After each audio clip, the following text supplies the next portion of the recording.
Hey guys, how's it going? Thought I would do a quick video on a little bit more detail of the Alla Prima that I posted earlier and then how I kind of take it further in the progress. So this is kind of further along on the Alla Prima, and I was going to kind of include a quick recap of what got us here.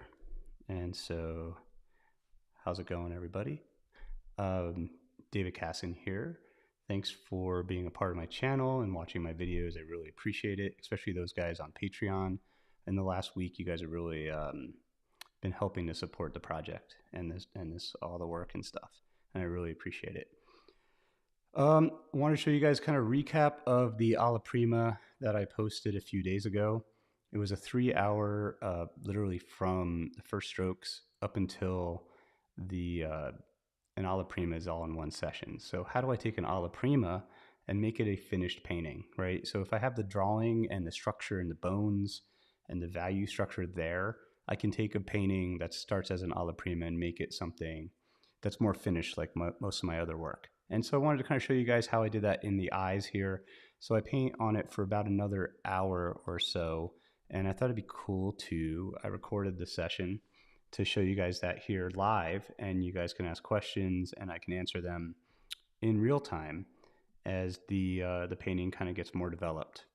Now, I usually take 40. When I was at the Art Students League, I used to only work from painting from the models from life, and we would do 3 hours. We would have 3-week-long poses Monday through Friday. I would do a morning session and an afternoon session. Different poses in the morning, different poses in the afternoon. The morning pose would say, so a 3-week-long pose for 3 hours, that's 15 hours a week. For 3 weeks, that was about 45 hours on a painting. Now, when I stopped studying at the Art Students League after a good 5 years or so, when my son was born, became a stay-at-home dad, painting in my own studio, I learned how to use photography now and also how to speed up a little bit. And so this is 3 hours. I'm going to do a quick recap of that right here. So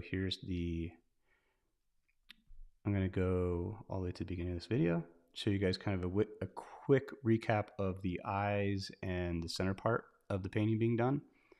And feel free to ask any questions at all along the way. I have basically the comments and everything up on the sides here, so I can answer them in real time for you guys. I love doing these lives. These are a lot of fun. It's cool doing a live versus a recorded video because I know that there's other people on the end of this video that can hear what I'm saying. Also, it's much easier to edit because I don't edit. So here we go. So starting in, this is a quick time lapse, a minute or so of kind of how we got here, right? So blocking in really quick. I can even rewind it so you guys can see it a little faster or slow it down just a little bit.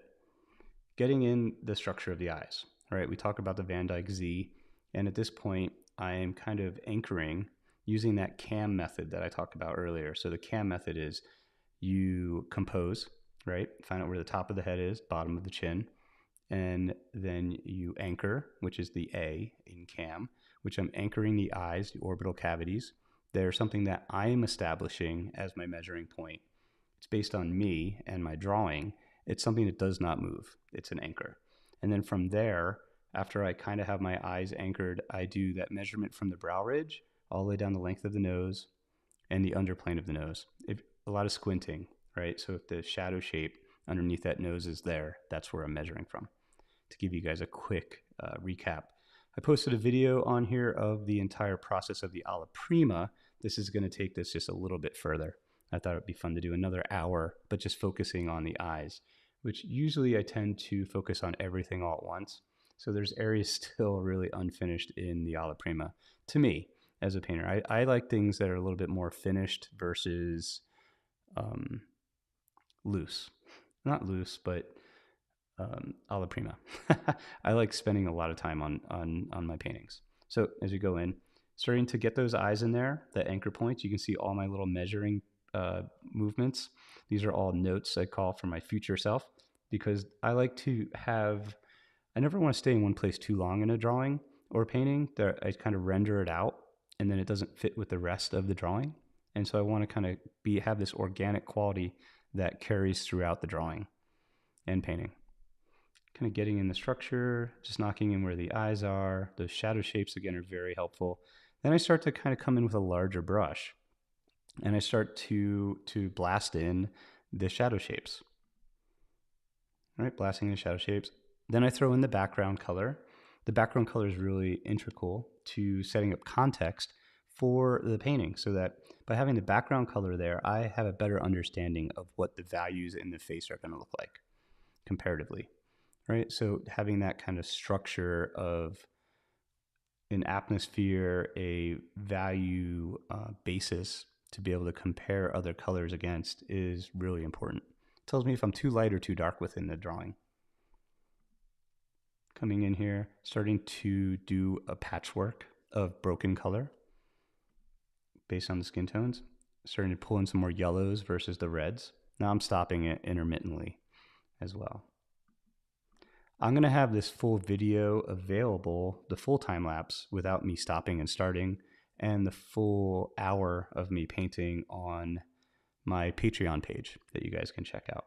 It's just patreon.com, I think, /David Kassan. There's also, I have a scan thing in the corner that you guys can scan that has all my upcoming workshops. My wife and I teach together sometimes, and then it also has a link to the Patreon. I guess I don't have sponsors for the channel, and so by joining the Patreon, I think you can do $5 a month, which is I think is like $60 a full year, and you get access to all these live raw videos that I post up here, that I post on YouTube, and other things like my palettes on there, everything. So coming in, starting to develop the halftones, where the halftone and the light start to merge into the darks. Again, this is very wet into wet at this moment, so all the paint is kind of fluid and movement. What you don't see, and which is really important for you guys to understand, is that every time I move my brush away from the painting, I wipe it with a paper towel. And wiping the paper towel really helps to kind of clean off the paint. So that way, when I go back to the mixing palette, to the palette in the mixing area, I get fresh color. And so people are always talking about, how do I keep my paintings from being muddy, right? So that's something that I do. I basically wipe my brush. Now, it's not wiping it completely clean or turpentine clean. It is just getting off a majority of the paint. Kind of starting in on the eyes, coming in with the shadow, with the lights and the highlights, kind of hatching those in, using a kind of a bigger brush here to kind of sculpt again. It's all basically sculpting. And so this is an encapsulation of the 3 minutes, or an encapsulation of the 3 hours to do the Alla Prima.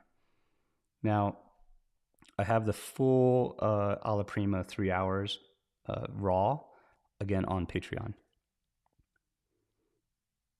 So here's where we slow down. Now, I figured out something today that I'm going to start doing is there is a little bit of camera shake because I cheated in on 4K onto the painting.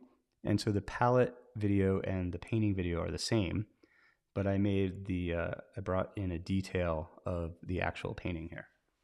So you guys can see a little bit closer in high res. You can even see like the grain of my skin, which is kind of cool, and the texture of the paper, which actually works really well for the texture of skin. So the paper that I'm using for this is just a moleskin that I found in my garage. So moleskin is a sketchbook, and it was pretty decent size. It's funny, I'm going to go grab a ruler and measure it right now. So unfortunately, my hand gets in the way a little bit of the painting, and I apologize for that. That's just, I can't put a green screen over my hand, but hopefully you'll see that I'm mixing in the lights, thinking about the sclera right now and the roundness of that sclera. So again, starting to come into quote unquote what the details are, figuring that I have a good base for the painting through the Alla Prima, that I can really start to shape things in a more intricate way. Like what you'll notice in this hour is how the brow ridge on this eye that I'm working on really starts to form a turn from one form into another versus how it starts out with just lines that go across. Hey, BA, how's it going, man? Thanks so much for attending the broadcast. I appreciate it. Thought I'd do this on a Saturday when most people are off from work, hopefully, and can actually attend. I do my lives pretty random, and luckily people have been noticing them. People who have the notification bell turned on and subscribe can see when I'm online and not. And so that's kind of cool. I like it when people attend and ask lots of questions. I'm going to measure up that moleskin really quick to find out the size. I think the painting is it's bigger than 9 by 12, that's for sure. She's slightly smaller than life size in this painting.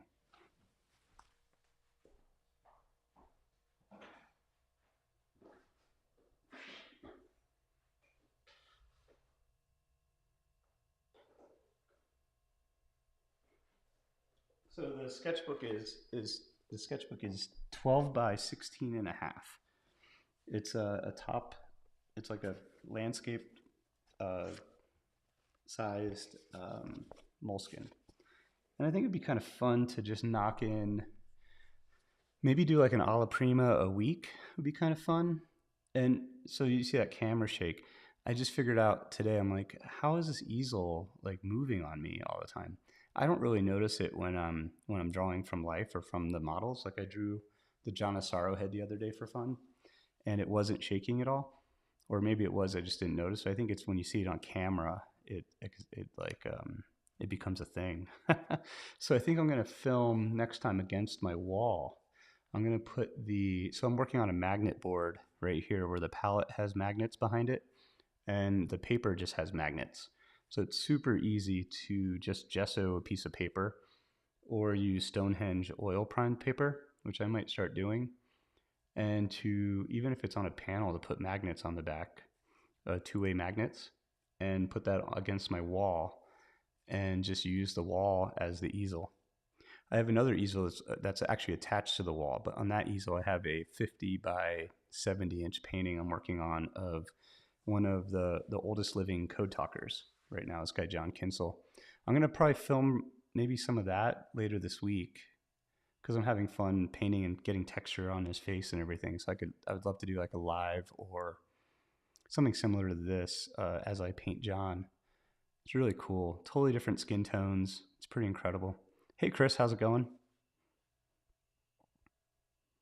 Hey, thanks for popping in and saying hi, Chris. Everyone check out Chris's page. He does amazing stuff. Check out, he just posted a video, I think, was it like a week or two ago, about how to photograph art, how to use a photograph or transfer a photograph to your panel. It's awesome. I think it's actually going slightly viral. I think I saw a lot of hits and views on it, which means that's useful content, right? It's pretty awesome. What am I using right now for a reference? So I have a printout of Vanessa that I'm using right now. I can kind of show it, but I can't bring it up to the exact size. If you watch the video on the Alla Prima, I'll just bring it really quick in here. This is what the reference looks like. I could probably leave this, I guess, over in the corner here. I don't think I touched this part of the painting while I'm working.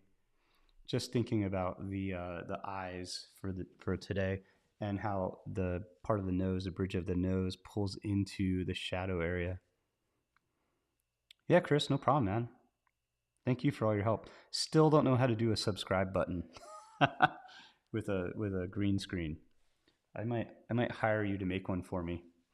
I just learned how to put the QR code in the corner last week, which is kind of cool. So the scan code goes to a Google Doc, which is pretty awesome. This is actually, if you guys do this stuff, Google Doc's easy to edit. I can just take out workshops after I do them. Starting to come around to the brow ridge right here, if you guys look. And I'm using a Trekell Protege brush right here, kind of blasting it in there to bring that form as it turns. But the QR code has all the workshops, and it's easy to edit on my phone so that it can stay really constant and consistent. It's pretty awesome. Awesome, Chris. I'll talk to you later, man. So yeah, John, that's what I'm using as reference right now in that corner. I wonder if I can bring up the eye. Let's see. They used to have constraints, really, for this. There we go. That's a little better, hopefully. I know I paint the other eye later on, so I don't want to kind of take over. And I apologize again for the shaking. Again, I'm going to put a metal panel on the wall here in the studio and be able to film. think that'll be super useful. I was using an easel because I was working a lot from, I was doing some still lifey, the John Asaro head. Yeah, John, no problem. Thanks for coming by. Getting the dark in here a little bit. Coming in, oh, I see I want a little bit more chroma in the painting. Chroma, that purity of that red. So I'm pulling that into that mix. And thinking about my brushwork really is following that form as it turns over that nose and into the eye. Again, I apologize if my big hand is still in the way here. Coming in with a little bit of the raw sienna. Now I have the palette on the Patreon. I also included on Patreon, I have I think it's like a 30-minute color discussion that I usually do for my workshops for students. And that way you can understand I talk a lot about what the difference between chroma and intensity is, and natural pigments versus synthetic pigments. Actually, I have a document I got to post on there. I have a PDF where I give to in-person workshops where I talk about the different mediums I use, and I lay out the differences between the mediums. It's all written though. It's all words. It's PDF. But I like to, I should do a video describing all that stuff or going through it. I keep thinking of different ideas for YouTube videos. I'm really taking this stuff seriously now. I actually set up a whiteboard in my studio with ideas. If you guys have any ideas for YouTube videos that you want to hear, any information about, I've been a painter now since 1999. I mean, I studied art in college, graduated in 99, got into a gallery in Soho at that time in New York City in 99, but kind of showed in their back room. And then kind of moved up to having solo shows every couple years. I'd have a solo show there. And then now I've been having, which is amazing to think of, is museum shows for my work. So I've been through the recessions, all the different recessions in New York, as well as the housing crisis as a painter. It's definitely taught me a lot of things about survival. I should rechange this, the name of the page to The Painter's Survival Guide. That would be kind of fun. So come in here, kind of bringing up that light, but still thinking about the form. If you look at how my brush is going, gently laying on the paint. Now, this is not wet into wet because I did the Alla Prima 3 or 4 days ago. And then I went back in and started painting this yesterday. I filmed this all yesterday. And I edited it really quick, adding in that first part, the beginning. It's funny, it shakes a lot when I'm using the palette more than when I'm on the painting. The painting, I'm a little bit more specific on where the brush is going to sit. Thinking about that form right there and that little nook in the where the canthus and the tear duct are. That light and that it's really beautiful. That Capucine red light from Vasari paint. I love that color so much for her skin tone. It really pushes that chroma.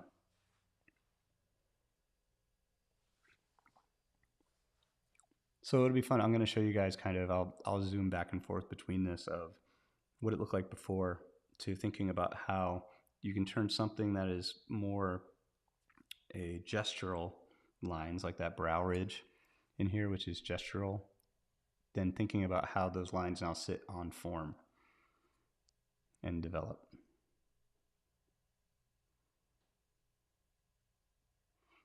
It's funny, I think actually the reference is a little bit off to the side. If you look at how it's not perfectly straight, that's fine. Thinking about the underplane of the upper lid here and pulling in some warm darks into that area. And how does that affect the iris? Going over the pupil completely, not really worried about it. You see just the tip of the brush is working. Pulling across now. Unfortunately, again, my hand is in the way. I'm going to start holding the brush differently when I paint these now. So thinking about cross contouring over these original shapes that I have as a way of unifying them, linking those shapes together.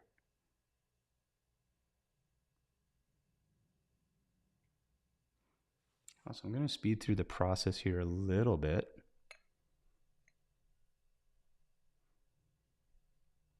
We're about 20 minutes into today's live.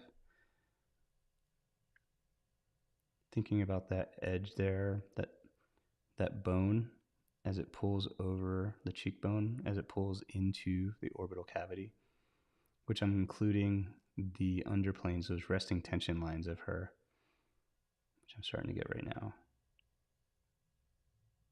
Get a little bit lighter in there, bring up that value. Maybe a little too light. Kind of feathering in that light as I'm seeing it. Coming in, just softening that out. I'm going to jump ahead a little bit here. Okay, you can actually see the difference if we kind of catch it at a certain time from there to there. Softening up that top part of the brow of the ridge and getting into the pupil a little bit. Will you keep the lip stud? I would probably do that, and maybe after the fact.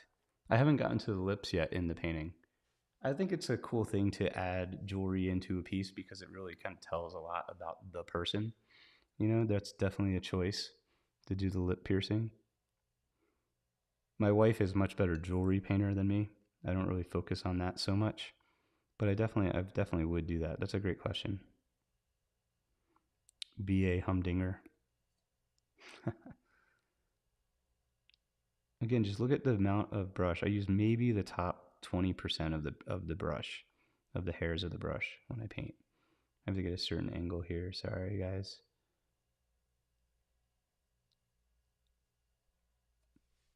I'm going to jump ahead just so you guys can see. So I'm kind of getting in, pulling that water line, I guess is the term for makeup. I call it the canthus. But this is where the lightest light of the painting and the darkest dark are going to meet, which is in the eyes, which is kind of a cool thing because we want the eyes to be what's seen the most within a piece.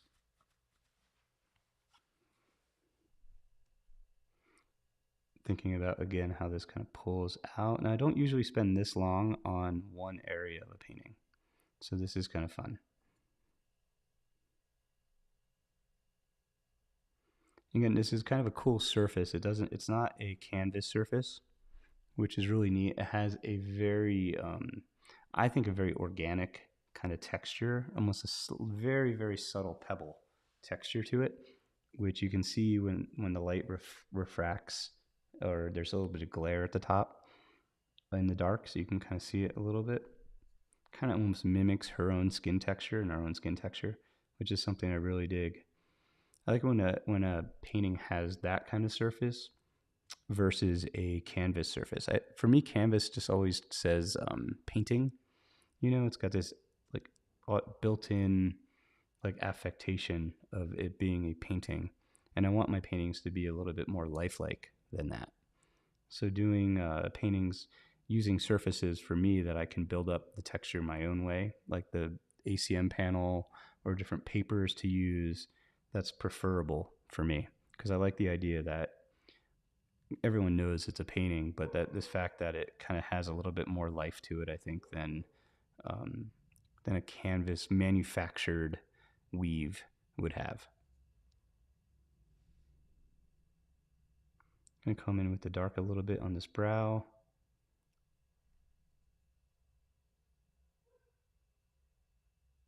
More detail about the magnet board and how you attach the parallel palette. Yeah, I definitely need to do that.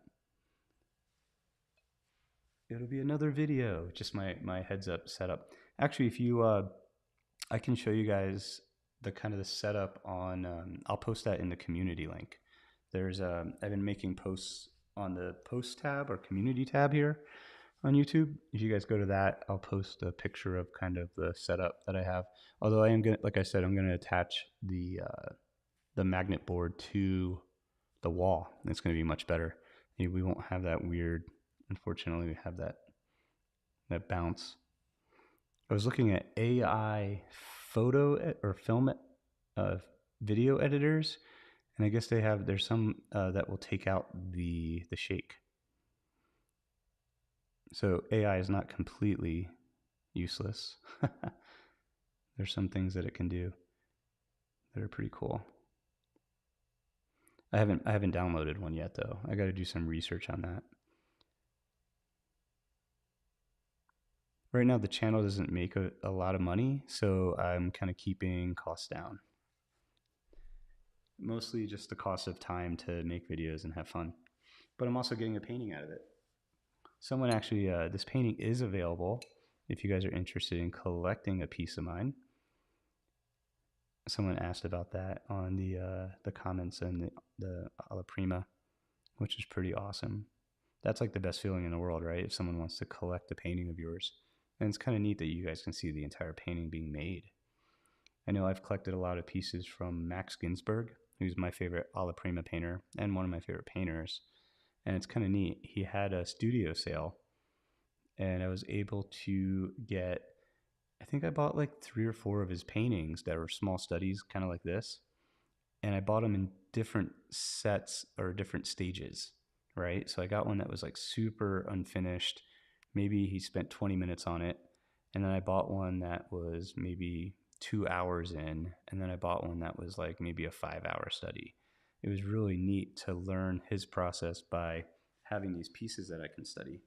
I'm going to do a video on him because I feel like he's underrated. I think it'd be cool to do painters that I find are underrated that are really great. Maybe do like a series of what makes this painting great or what makes this artist great. Might be kind of fun to do. I'm kind of basing it after the channels that I watch for guitar players. Where like, what makes this song great? What makes this painting great? To me, it's my opinion, obviously, but it's kind of neat to what makes this artist great. You know, I have some controversial, I guess, opinions on that, but it'd be kind of fun to do videos like that. On my whiteboard, I have 5 misconceptions of oil painting is going to be one, because people think oil painting is really hard to start. And then another thing which I thought would be cool is like, how much does it cost to start oil painting, right? So I was going to go to a local art supply store here in Albuquerque called Artisans, and the owners are friends of ours. They're really cool people. And I wanted to say, I wanted to go around the store as if I didn't know, I was just starting to paint. What would I need to buy to become a painter? Like the basic palette to start, basic surface to start, basic mediums, and just kind of add it all up at the register and see how much that would cost, and maybe even buy it, and then do a video on me making art with the products that I bought. How's it going, JD? Good to see you on here. Thinking about that brow ridge, how the hairs of the brow kind of follow that sense of form. Again, using that brush. This brush is a little splayed. This is a synthetic protege brush, and my wife has this way that she boils the brush tip, and has a Trekell, the company that makes the brush, has a brush restorer that she uses, and so she pulls them all into like tight shape after they start to splay. Another video idea. I'd have to film her doing it though, maybe in our kitchen or something.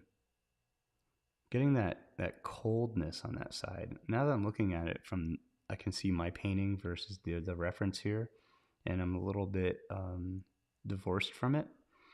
All right, separated. I think I need a little bit more green in there than I have. I was kind of moving more towards blue, but I see like a dusty green kind of tonality to that area. And again, shaping it all in, keeping it on form, that reflected light from the side of the wall. Now, reflected light is always a challenge. You don't want it to be lighter than your darkest light in your lights, so that it sits into the distance of the painting, the depth of the painting. It's really important. Thinking about that edge, how it meets the ear. This morning for fun, I just sat and I painted the ear. I didn't record that at all. It was kind of fun. Should we sell our paintings on paper at half or 1/3 the price compared to canvas paintings because of less durability and other factors? That's a great question, Ankush.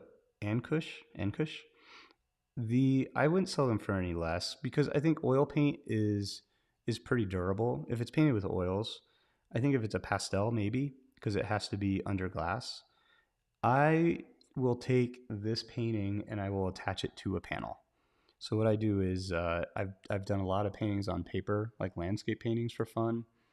Like if I go and do a plein air somewhere, I will paint on paper because it's a lot lighter to carry in my pouchade box. And so I'll take those paintings, the ones I like, then a canvas. Getting this underplane here with the brush. Again, you can see my brush is always moving on the form.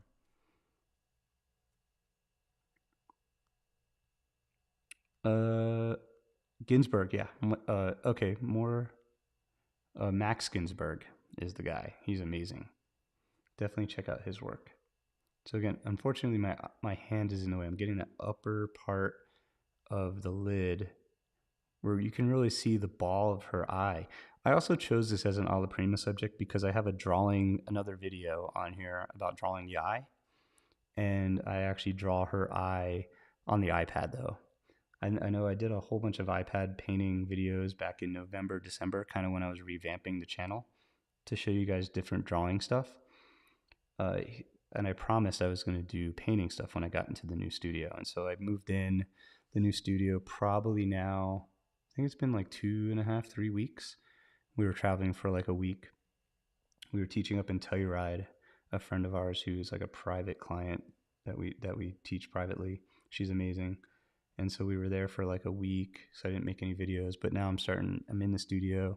I have the camera ready. I just got I borrowed my wife's camera. She has a Lumix that I can film with also. I got to learn how to use it. So I'll be able to do more filming. And I'm learning a lot, right? So like because this is kind of shaking, that kind of bothers me. So again, putting the magnet panel that this is going to be on the wall, it's going to be so helpful. I'm pretty excited about that idea. It might actually go up later today. I got to check out where the studs are on the wall to be able to attach it.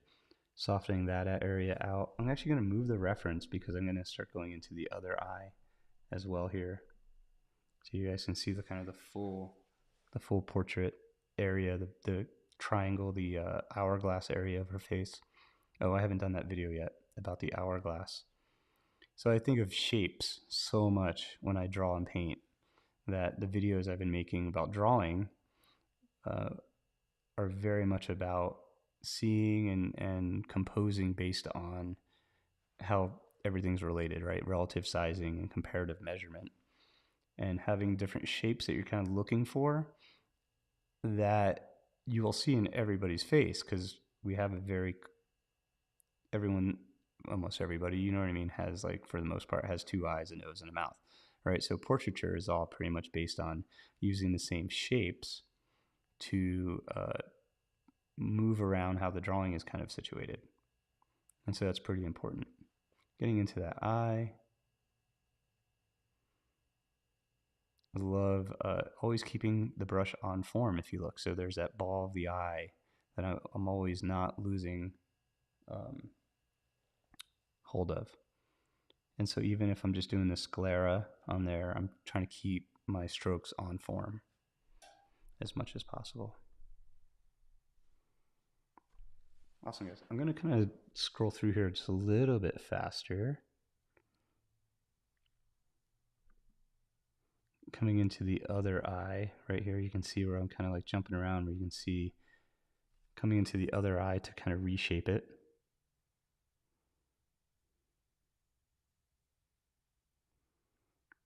Yeah, great question about color temperature.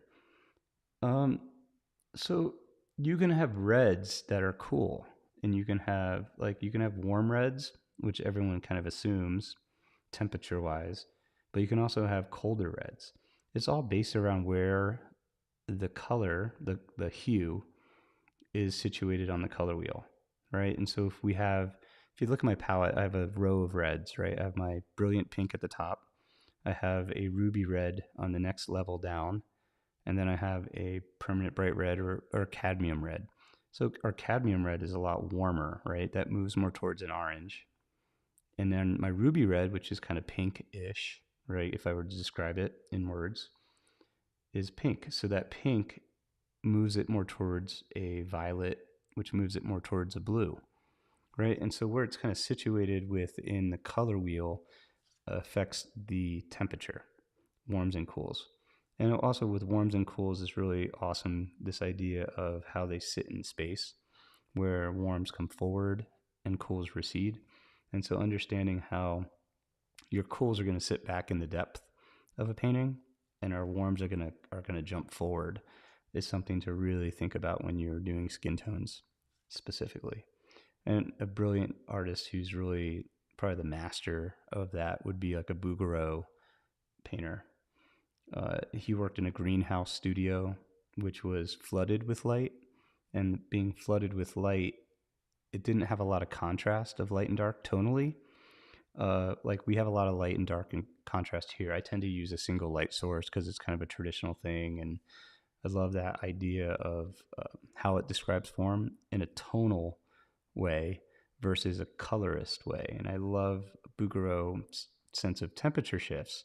And he built up the value or the form through temperature shifts of warms and cools. And he did a lot of that with grisaille, where he would kind of base a grayer underpainting and then hit the areas that were coming forward more, like say a hand, into the space of the viewer with like really hot red, strong temperature chroma, which would move into your space. So that's a quick explanation for you. Hopefully that so I love temperature shifts and thinking about that within a painting. Even if the tonality, or sorry, even with the color tonality of a painting is very similar. Like within Vanessa, her color tonality is very similar. Now there's some warms on her cheek that are kind of moving in, but the underplanes of like areas in the eyes get cooler. It's kind of neat.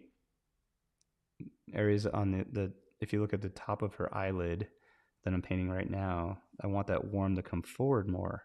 So I hit that with like a pink, right? So that pulls forward more than the far end of the ball of the eye. So we get that rotation, but there's a little bit of a shift of color temperature, warm and cool, that's going to help kind of plus the sense of depth within a painting. It's not just values within black and white. Great question, man. Cool. I'm going to jump forward a little bit more here. Thinking about this underplane here, that the water line, how it's, see how my brush is going down? So there's a roundness there to that shape. It's not just a straight line. Everything's got a form to it.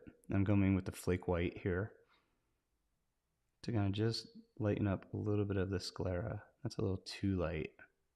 Just going to come back in and cool that off a little bit. Right on that edge of the iris. I want the iris to kind of blend in the wateriness of that soft, subtle edge to really shift so that there's a softness to that. The iris is never a hard line within the sclera, the white of the eye. Come forward a little bit, thinking about this brow ridge on the other side here. And we're coming up on almost 40 minutes here, so I won't take up too much of your time, guys. Thanks for the guys that showed up in person. I really appreciate it and asked the great questions.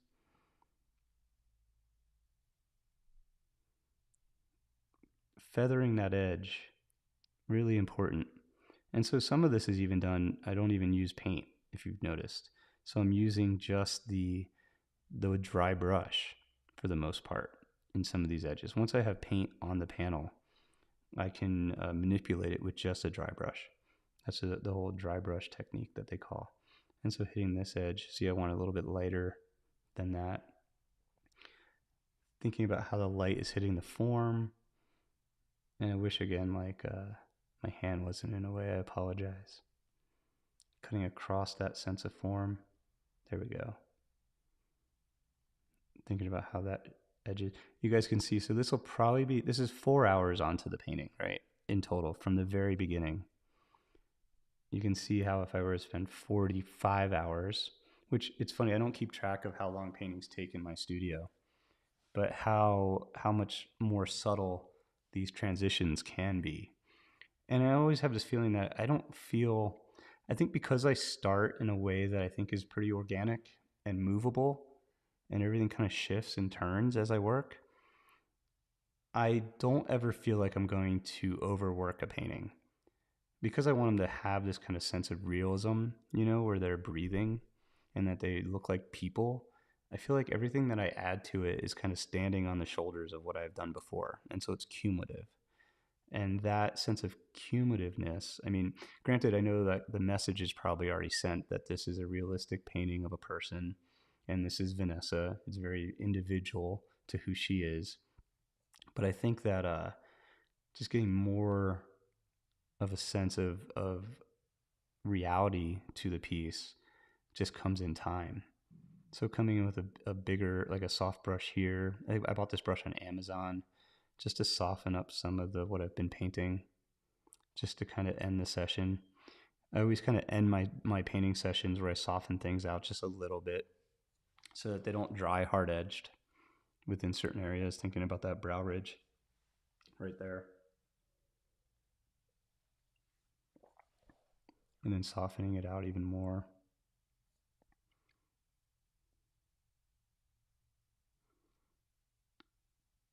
Take all of my time. Beautiful painting. Thanks, XZAOSFX. I love everyone's usernames on here. It's they're all I guess it's always non-gendered for the most part, and so I'm like, guys, hey, thanks, man. I'm like, I don't know your gender. Coming in here, pulling in the shadow shape a little bit here with this brush, just softening that edge. And I love how the brush just interacts with that paper. It's just so gentle and nice versus like the roughness of a canvas. I know I really I talk poorly about canvas. I don't love canvas, but if that's what you got, and if that's something that you love, go for it by all means. And pulling in some more red into that cheek, right on that turn. Just kind of almost slightly glazing that in a little bit. Now the mediums I'm using here, that's a little bit of stand oil I just dipped in. Stand oil is like got a honey consistency, and so that's just going to help blend into the paint that I already have there. Just gently kind of glazing a little bit more chroma into her cheek. And then spreading it out. Wiping my brush. Softening up this edge here. I see a little bit more of that chroma. Getting that soft edge there.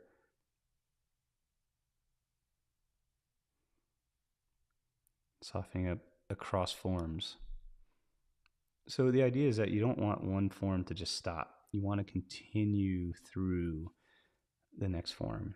So thinking about how it's rounded, and then how does the brow ridge incorporate the eyebrow, right? Just the value shift is different, but the underlying butt bone is right there. So why not go for that? Pulling in some more of the warm. You can see how there's a little bit of a glare coming in on my painting, which is cool. Coming in with a little bit of the raw sienna. I'm seeing it gets a little bit greener, a little bit more yellow in the color tonality. A little bit of flake white just to up the value of it, but not overpower the mixture. Softening that out.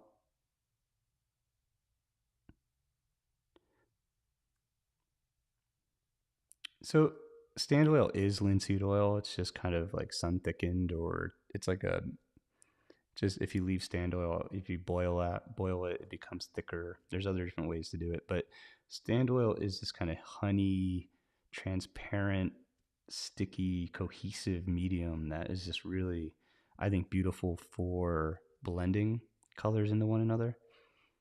Just really, too light. Come in here and just hit that up again. Knock that back into the color I see, and softening out some of those edges very gently. So that's kind of the difference. I don't love using linseed oil as a medium unless it's got a property that's going to affect the paint as it comes out of the tube. And so linseed oil to me is, I'd rather use a walnut alkyd medium, something that adds to the mixture of what paint is, what the paint film is. And so stand oil, walnut alkyd medium. I have all my mediums. I have videos on that where I talk about that on the Patreon page. Again, so much information over there. I've kind of been, like I said, I'm going to add the entire hour footage of this over there. I'm going to upload to the YouTube channel. Like there's a back room to the YouTube channel. Maybe I should set up memberships or something also. That might be something if people don't like Patreon. Um, and then I have a lot of unlisted links that I list on the Patreon page to basically all the raw footage, which is fun because I mean, some of these uploads, because they'll be 2.5 hours long, take like 10 hours to upload. My poor computer is like constantly on the internet here. Softening out some of those edges. Awesome, guys. So this is just like the last 40 minutes or so of this quick demo, kind of showing you guys where I'm kind of moving it into more of a finished painting. I might do another one of these later this week. Wait, today's Saturday. Maybe early next week will be kind of fun. I think I'm also going to film me working on my painting of John Kinsel, who's one of the he was the oldest living code talker, and unfortunately he passed maybe 6 months ago or so. But I'm kind of working on a documentary, a big painting of him and a film of me meeting him and hanging out with him. I got to chop wood on his property. I'm going to switch to me. Hey guys. Thanks so much for watching. I really appreciate it. Yeah, if you like this content, please like and subscribe. It's a huge help for me making this low cost content that that I've been teaching for a while and offering for a while, but I want to make it accessible for everybody. And liking or commenting, even negative comments, positive comments, all of it means a lot. The Patreon page is huge because for $5 a month, you get all the BTS of and real raw footage from this class and everything. And I just appreciate everyone here commenting on the live. It's pretty amazing. And I'm excited to be doing some more videos in the near future. So hit that like, subscribe button again. And thanks, guys. I appreciate it. Now I have to go make a thumbnail for this video. That's like the worst part about YouTube, is making a thumbnail with a clever tagline. If you guys can think of a clever tagline, leave it in the comments and I'll definitely check it out. Awesome. And also, if you guys want other content that you have questions about, I'd love to make a video about it based on my experience. Hope you guys are good. Take care. And oh yeah, I have a scan here that has all my upcoming in-person workshops. My wife and I are teaching in Urbino, Italy, which is going to be amazing. If you guys, it's going to be an immersive wine, Italian food in Urbino. We're going to be staying at the Ducal Summer Palace, which is where Raphael is from Urbino, and we're going to go see Raphael's hometown, some really rare paintings of his that are still in that town that not a lot of people see, because we see most of the work in Florence and in Rome. It's going to be a really great experience, and we're going to be in the studio for 5 days working on some Renaissance kind of inspired paintings. I'm really excited about it. And when we go and teach at these workshops, it's great because it becomes a community. We have stayed friends with a lot of our students that take the in-person workshops, and for me, it's a huge pleasure. And seeing how they grow as artists and how they go off into the world and teach, it's pretty incredible. Awesome, guys. Let me just check the list here real quick. Awesome. Thanks again, guys, and paint well. Awesome. Take care. I'll see you guys in the next one. Cheers.